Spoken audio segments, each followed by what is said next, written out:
To William Ramsey Investigates. On today's show, I have a very special guest. I was delighted that he agreed to the interview.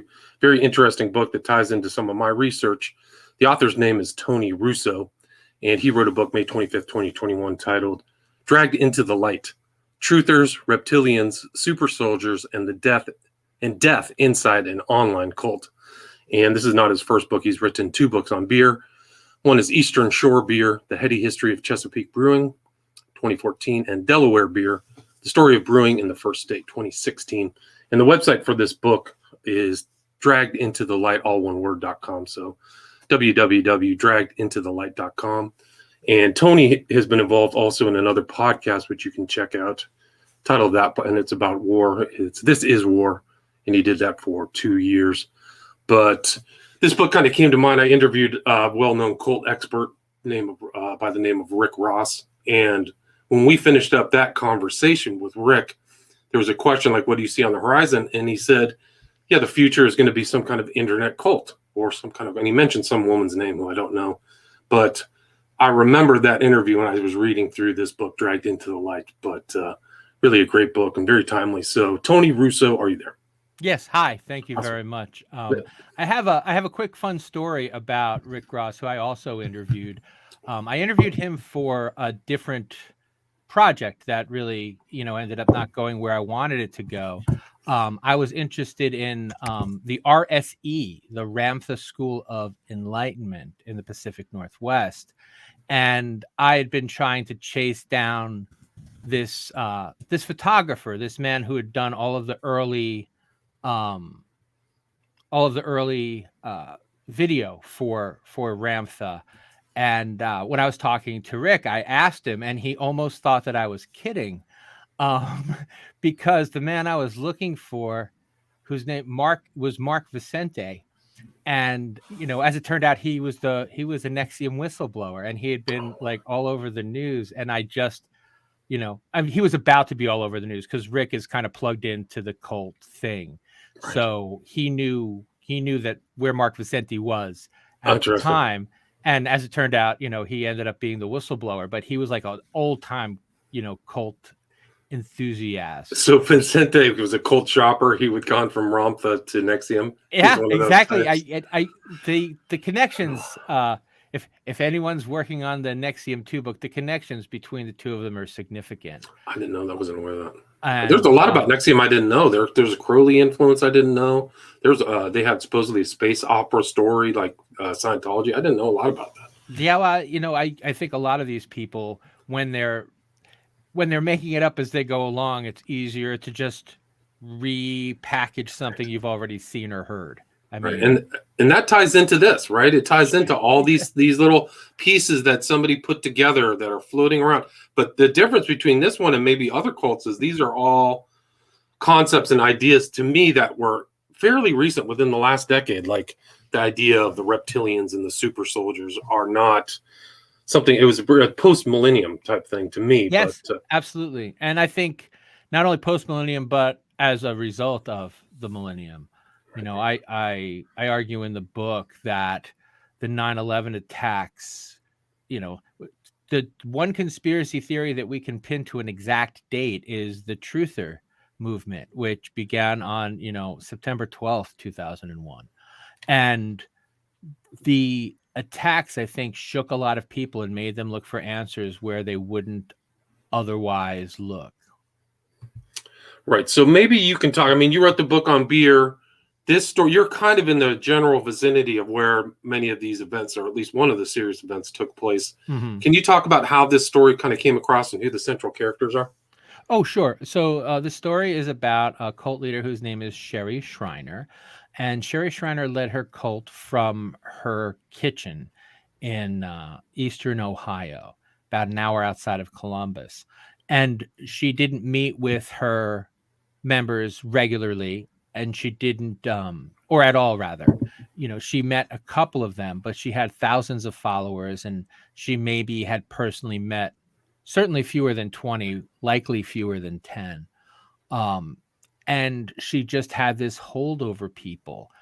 One of the reasons she had this hold is she really just fell right into the zeitgeist, the post 9/11 zeitgeist of the truther movement, and she was able to put a religious spin on it.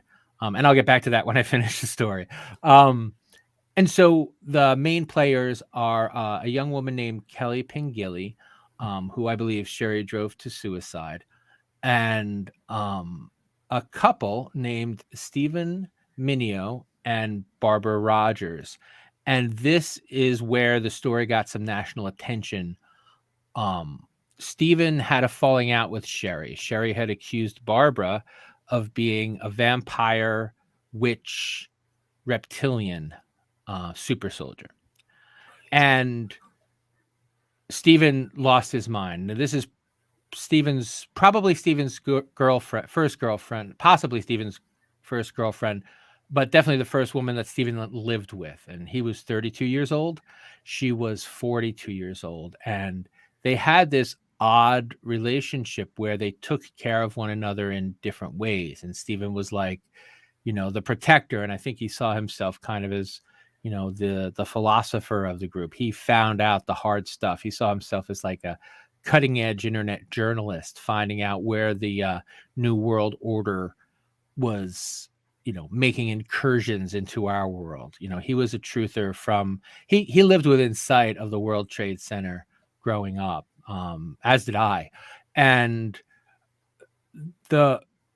I know I said it already, but I have to say it again, the effect of that day on the people within sight of either the Twin Towers or of the Pentagon, I don't think can be understated. Right, super traumatic. So people have a different response to whether 19 terrorists did it or the New World Order did it. It's still a traumatic event. 3,000 people died.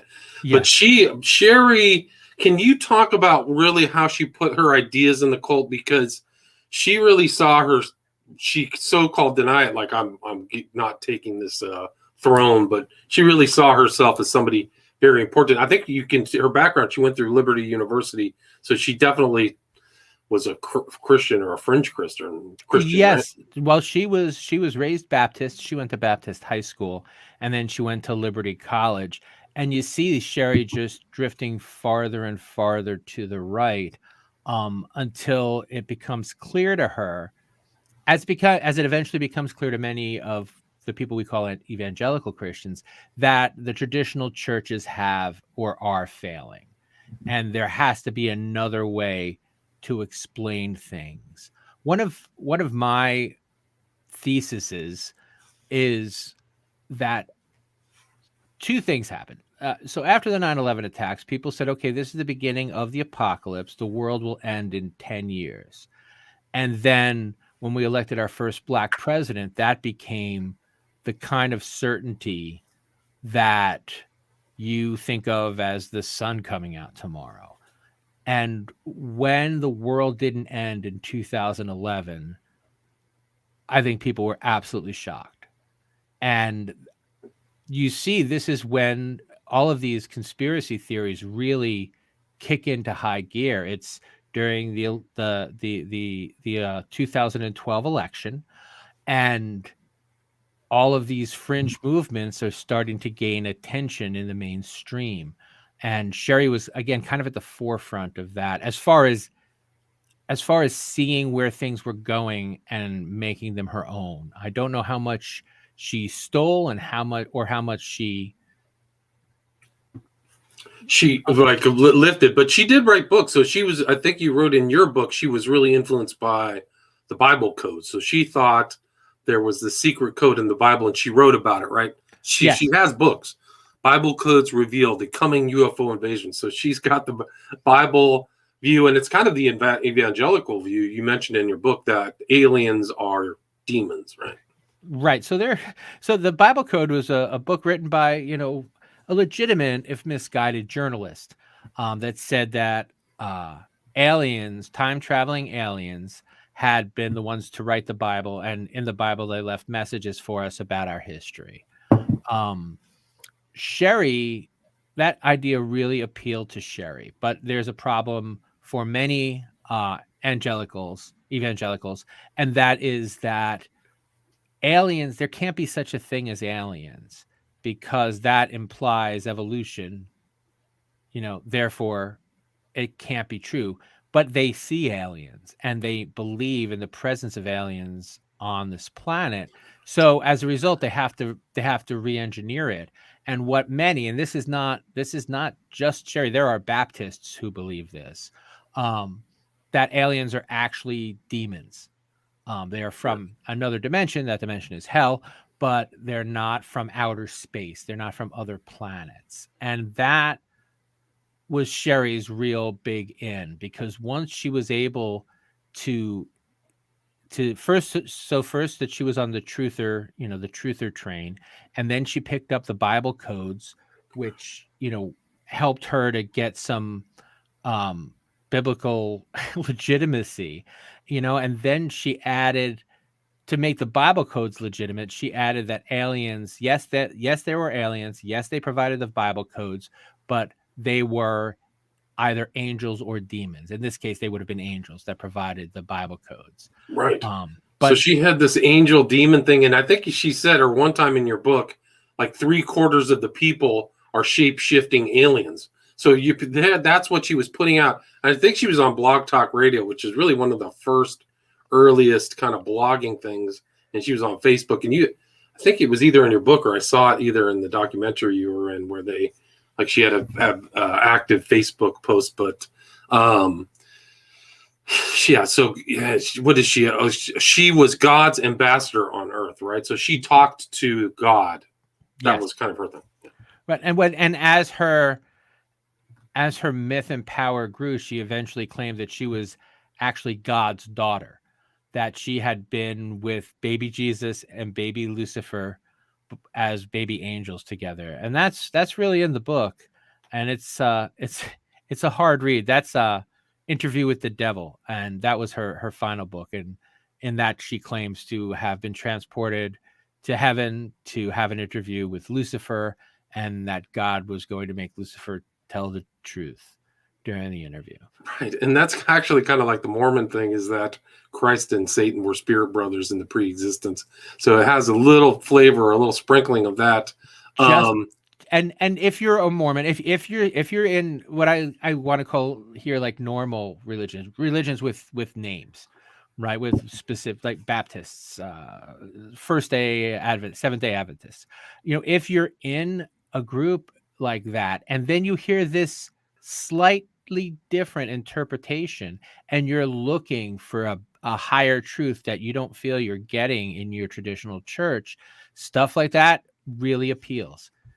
She hit a lot of the Old Testament with just enough of a twist that it appeals to people who might otherwise not be interested. Right. And I think that's the theme of your book, is that the old religion doesn't seem to stick. And so her things were very contemporary. She was seeding her ideas, super soldier, reptilians, clones, right? So, it was really something else how she put all together. And then she threw in another thing into the stew, some Wilhelm Reich too, right? Yes, the Wilhelm Reich. I don't know. Have you gotten a Wilhelm Reich before? Well, I have vaguely. He was actually kind of important on the left. I remember Robert Anton Wilson writing about Reich and Orgone, and also Burroughs. So they picked it up on the kind of the new occult kind of post-war ideas, but I don't know where she.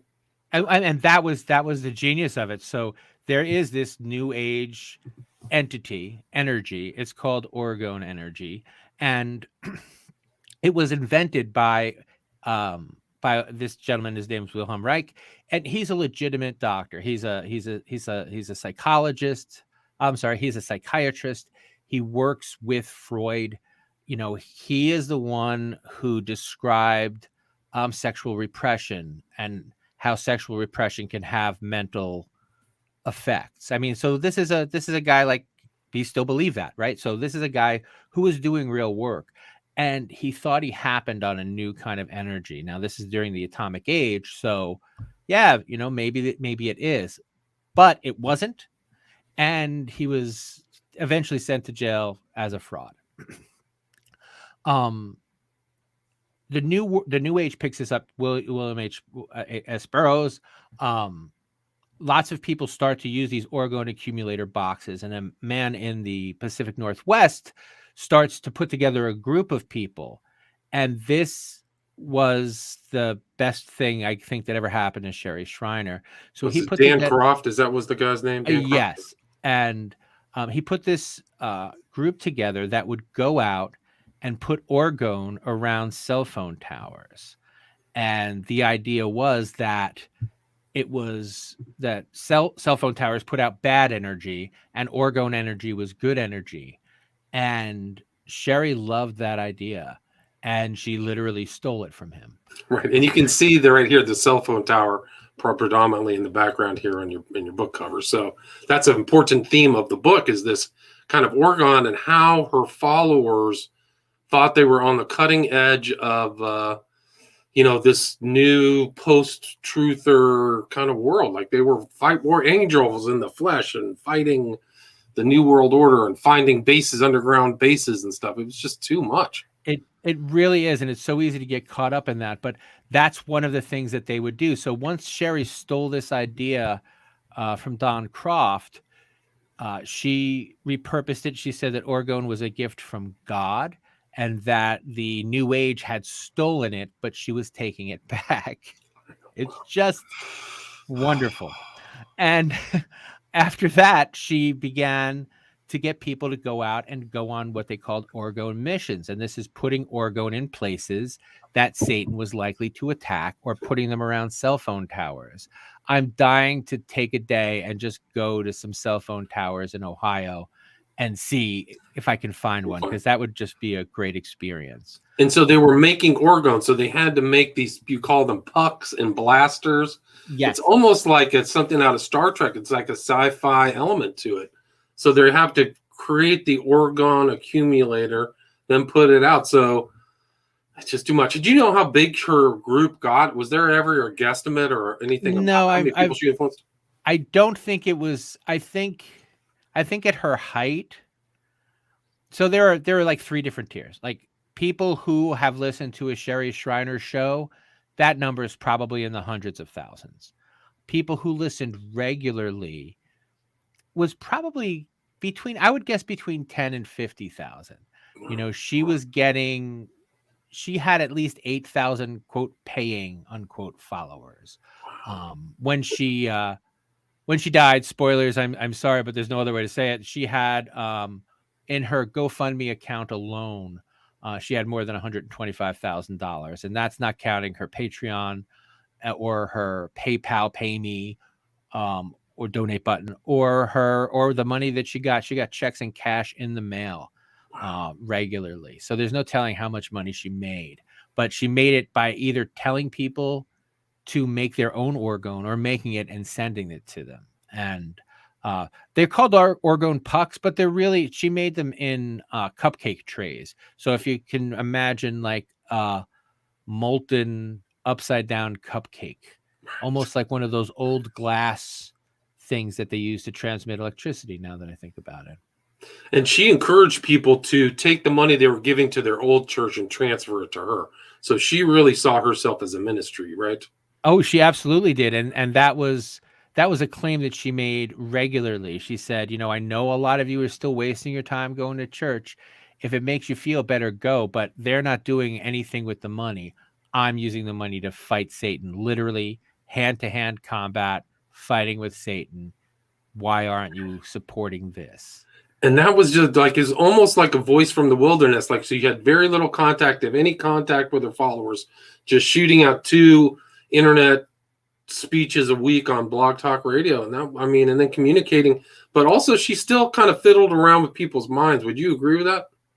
Oh yeah, no, I absolutely, that was the thing. The thing was to keep people off balance, to keep people terrified all the time that the NWO was coming for them. Right. So she talked about like Rahm Emanuel was going to have a false flag in 2011 and the Battle of Fort Knox. There were just all of these events she had where she had to just be ramping up the kind of psychological fervor of her followers about these great new events that were happening, right? Absolutely. If I could just briefly mention the Battle of Fort Knox because it's still relevant today.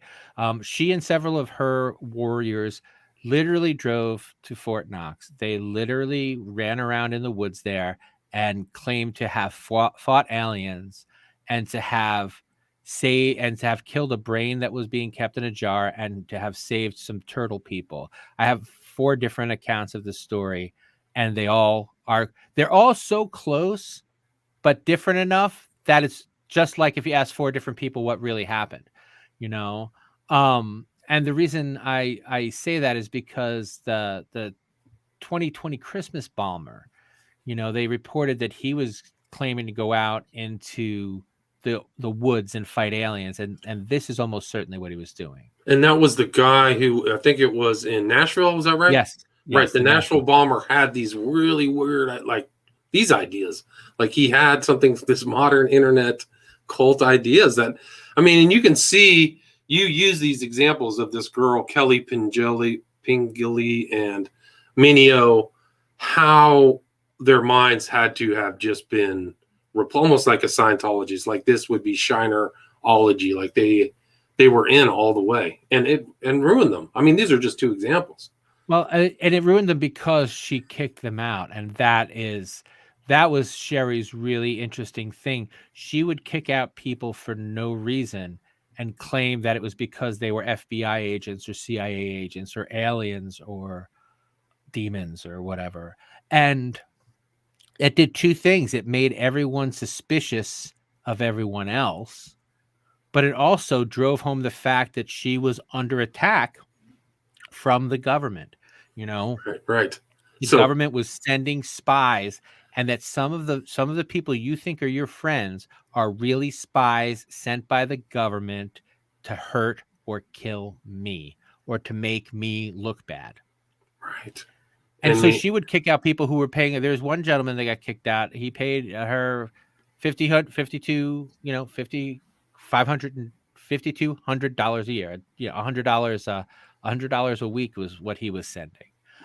That's and she just kicked him out for no reason. She said his wife was a spy and you're out. Actually, the idea was that he would either leave the wife, which happened a couple of times, or he would be out. And sorry, please continue.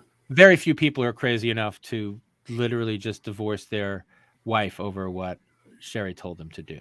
And there's kind of like in a lot of cults, there's ex-members that are ex-Shriners who have grouped together, right? Who have kind of gone through and realized something was amiss. Yes, but it is so strange. There's a group who call themselves the Curbside Warriors because they were Orgone warriors who were kicked to the curb. And they really just want things to go back to the way they were. They really just want to not have been kicked out.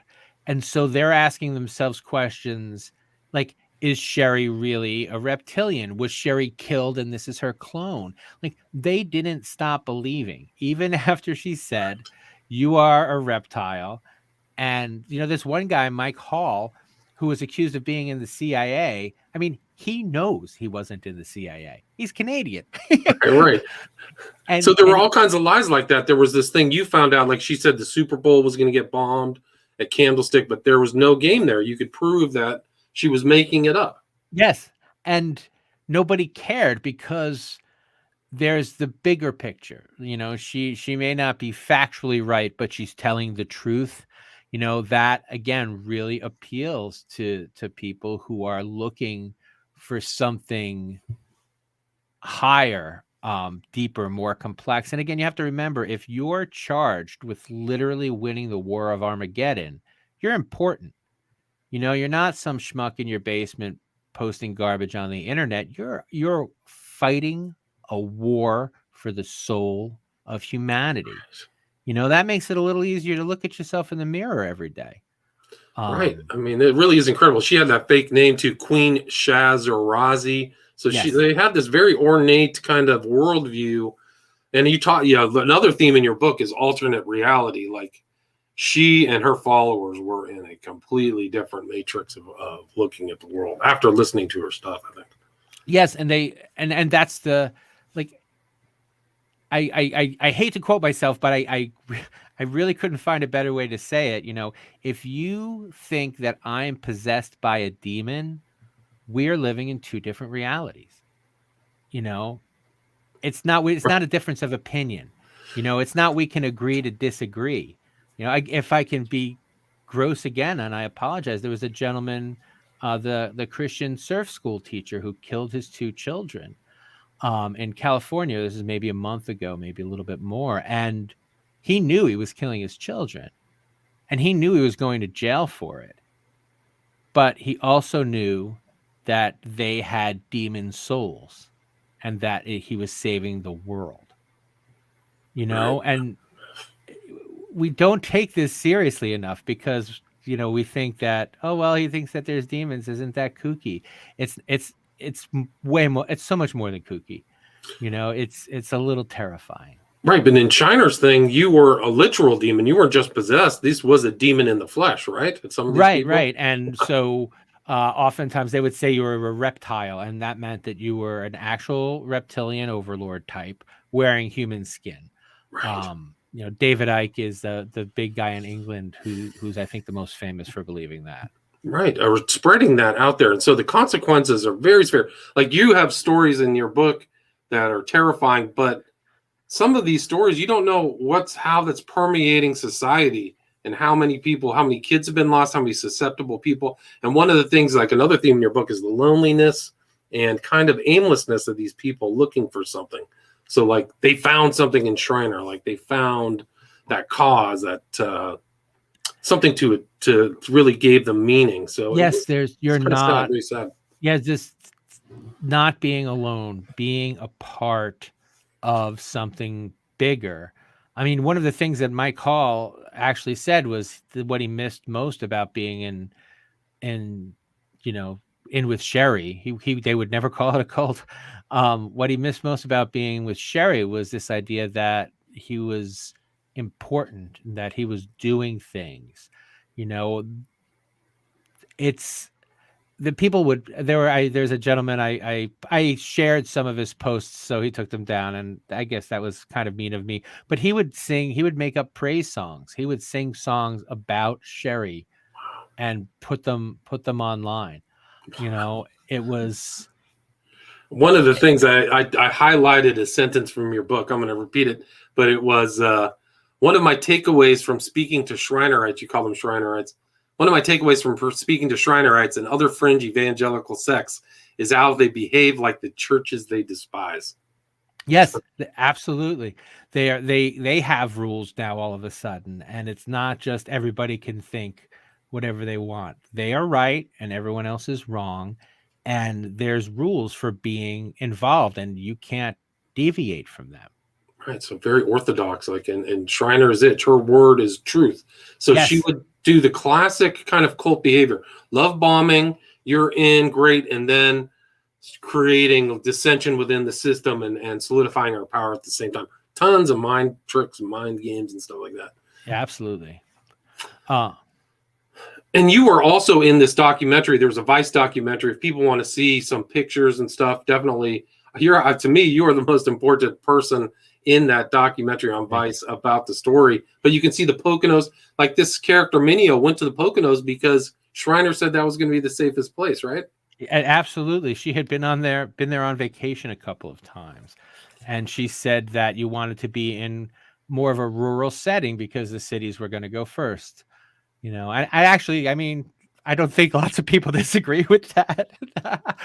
But, and this is again post 9/11, and this is actually more like 2017. So Steven's been in the group for a while, and he meets this girl.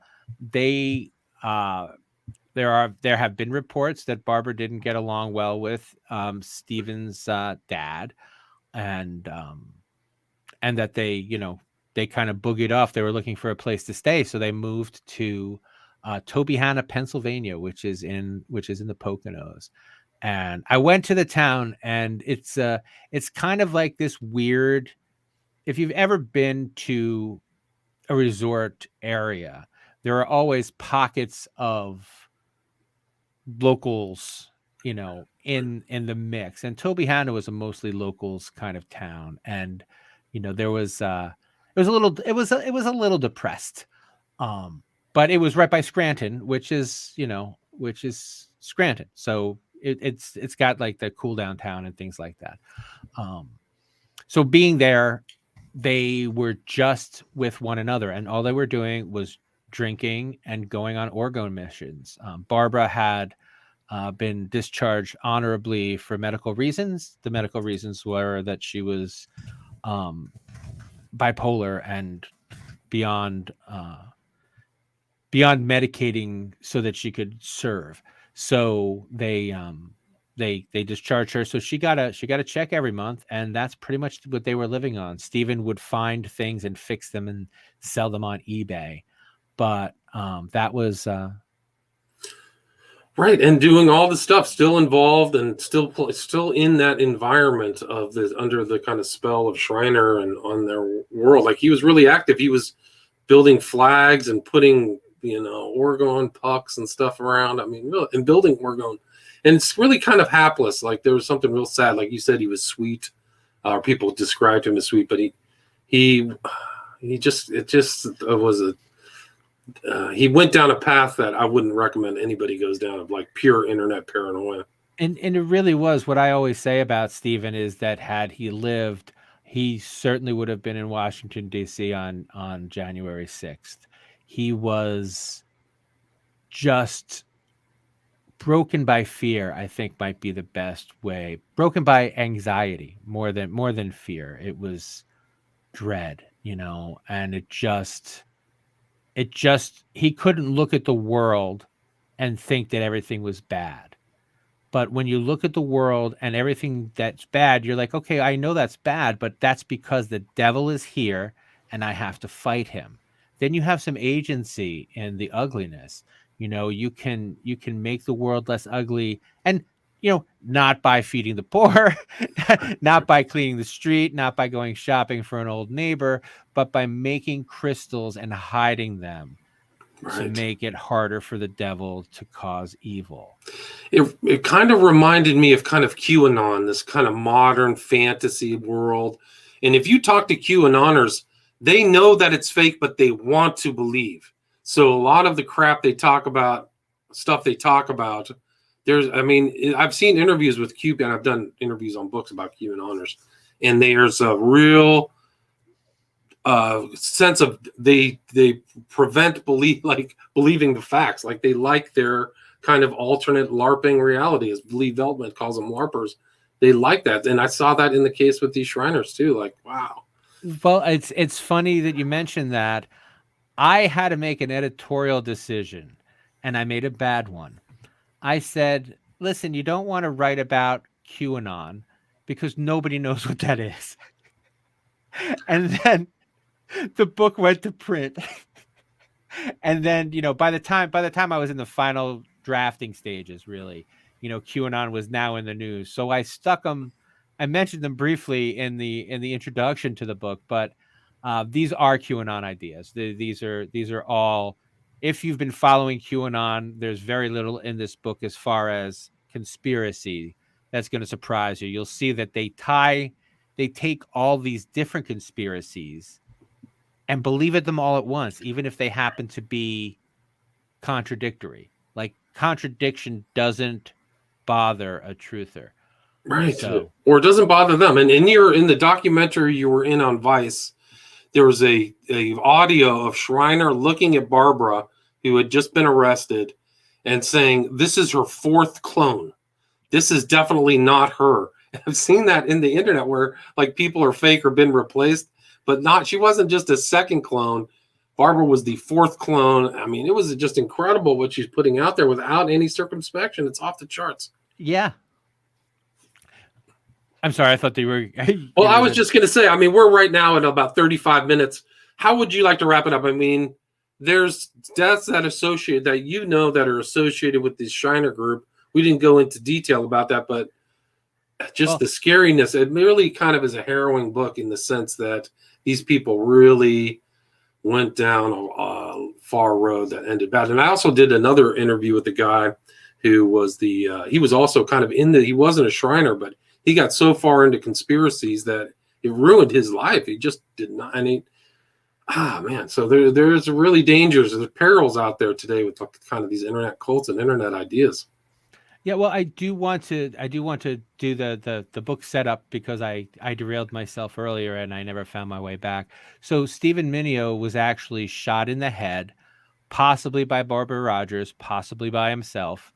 And it was after Sherry had told Stephen that Barbara was going to kill him. Sherry said that to Stephen. Stephen left the cult, and 2 months later he was dead. And this just made it easier for Sherry to say, see, I am a real prophet. Right. Validated her, right? Wow. Yeah. In the Poconos, this is definitely a cautionary tale. Where's the best place for people to get dragged into the light? Well, you can buy it from your local bookstore. There's a place called bookshop.org. And if you're into that kind of support the local bookstore stop thing, you can buy it on Bookshop and they'll send a couple bucks to your local bookstore. Oh, nice. Or you can get it on Amazon. I'm not ashamed to say that my book's on Amazon. And your other books too. And then you did 2 years of podcasting too, right? This is War. Yes, This is War. I interviewed combat veterans about their experiences in Iraq and Afghanistan. It's not bingeable. And I think that's one of the reasons it's not on the air anymore. It prepared me for this book in that I don't want to use the word empathy because it's not empathy. It's believing that they believe, putting yourself in their shoes so that you understand that their feelings are real, which is different from feeling their feelings. But learning to believe that someone's beliefs are real, that they believe things they believe in the same way that you believe them, just makes it easier. It makes it easier to understand, not to understand, not even to accept, but laughing at someone because they think the president is a reptile isn't going to make things better. It's not going to help. Right. We have to find a way to bring these people back from the edge a little bit if we can. Yeah, and these are stories of people who went over the edge. It's amazing. Great book too, very timely. Again, the title of the book is Dragged into the Light: Truthers, Reptilians, Super Soldiers, and Death Inside an Online Cult by Tony Russo. And his website again is www.draggedintothelight.com. So you can check that out there. And you have your contact information through your website, correct? Absolutely. And in social media, I'm all by BY Tony Tony Russo. Yeah, and you publish on Substack too, right? Or I do. I have a Substack, and I write a lot about this book on my Substack. It's I'm actually preparing a podcast for mid-November that's going to deal with the book and with the other writing that I'm doing about cults and things like that. So do you have other projects on cults coming up? My next book is actually going to be a war memoir from one of the gentlemen that I didn't get to interview during the This Is War podcast. He reached out to me, and I'm helping him write his war memoir, I think. And then after that, back into cults. I want to talk about NESARA, the National Economic Reset. Right, and that was a theme in your book. That acronym you used, NESARA, too. That was like something that was on its way. Yes, that's what I was working on when I started this. So. Gotcha. Oh, that makes sense. You've done a lot of writing for that area too, right around Delaware. Yeah, I live on the Delmarva Peninsula, which is the place where Delaware and Maryland touch near the ocean. Yes, I'm a journalist, so I cover local things. I cover regional things. I like to write. It's funny. People ask what's my hobby. My hobby's writing. So you've had a lot of output because you've done a lot of local writing for newspapers too. Yeah, if it's been in print on the Delmarva Peninsula, I've written for it. Gotcha. A lot of local stuff. Yeah. Again, author's name is Tony Russo. Book title is Dragged into the Light: Truthers, Reptilians, Super Soldiers, and Death Inside an Online Cult. Thank you so much, Tony. Oh, it's been a pleasure. Thank you for having me. Stay there. Yeah, my pleasure. Stay there.